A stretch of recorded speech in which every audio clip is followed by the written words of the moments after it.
বিসমিল্লাহির রহমানির রহিম। খালিদ ইবনে ওমর আল আদাউই রাদিয়াল্লাহু আনহু থেকে বর্ণিত, তিনি বলেন, একদিন বসরার গভর্নর উতবা ইবনে গজওয়ান রাদিয়াল্লাহু আনহু আমাদের সামনে ভাষণ দেওয়ার সময় প্রথমে আল্লাহর কৃতজ্ঞতা ও প্রশংসা করার পর বললেন, পৃথিবীতে তার ধ্বংসের ঘোষণা দিচ্ছে এবং সে খুব দ্রুত মুখ ফিরিয়ে পালাতে শুরু করেছে। আর পানি পান করার পর পাত্রের তলদেশে যতটুকু পানি অবশিষ্ট থাকে, পৃথিবীর বয়স শুধু এতটুকুই অবশিষ্ট রয়েছে, আর পার্থিব স্বার্থবাদীরা তাই পান করছে। আর তোমাদের এই নশ্বর জগৎ পরিত্যাগ করে এক অবিনশ্বর জগতের দিকে পাড়ি জমাতে হবে, যার কোনো শেষ নেই।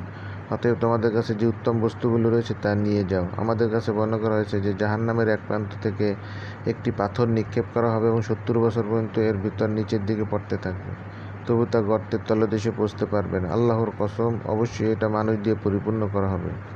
তোমরা কি বিস্মিত হচ্ছ? আমাদের কাছে আরও বর্ণনা করা হয়েছে যে জান্নাতের দরজার সময় দুটি কপাটের মাঝখানে চওড়া স্থানটি 40 বছরের দূরত্ব হবে। তার উপর এমন একটি দিন আসবে যখন তা ভিড়ে পরিপূর্ণ হয়ে যাবে। আর আমি ইসলাম প্রচারের শুরুতে রাসূলুল্লাহ সাল্লাল্লাহু আলাইহি ওয়াসাল্লামের সাথে 7 জন ব্যক্তির মধ্যে একজন ছিলাম।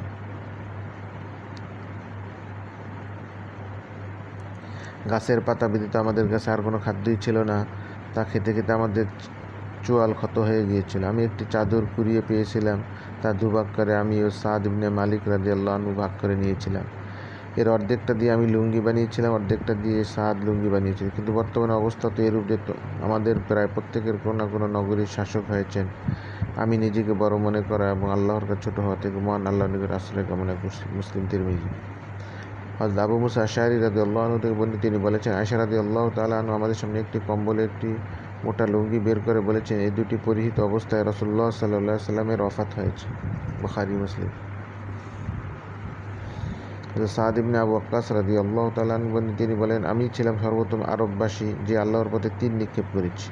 আর আমরা রাসূলুল্লাহ সাল্লাল্লাহু আলাইহি ওয়াসাল্লামের সাথে এমন অবস্থায় জিহাদে অংশগ্রহণ করেছিলাম যে আমাদের কাছে ঝাউ গাছের, বাবলা গাছের পাতা ব্যতীত আর কোনো খাদ্যই ছিল না। এমনকি আমাদের লোকেরা ছাগলের বিষ্ঠার ন্যায় পায়খানা করত, যা আরেকটার সাথে মিশত না। হযরত আবু হুরায়রা রাদিয়াল্লাহু আনহু থেকে বর্ণিত, তিনি বলেন, রাসূলুল্লাহ সাল্লাল্লাহু আলাইহি ওয়াসাল্লাম ইরশাদ করেছেন, হে আল্লাহ, মুহাম্মদ সাল্লাল্লাহু আলাইহি ওয়াসাল্লামের পরিবারকে ক্ষুধা নিবারণের উপযোগী রিজিক প্রদান করুন। মুসলিম ও তিরমিজি।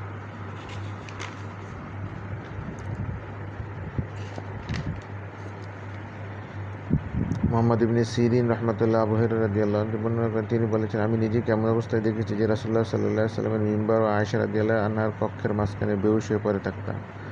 তখন কেউ কেউ এসে আমাকে পাগল মনে করত,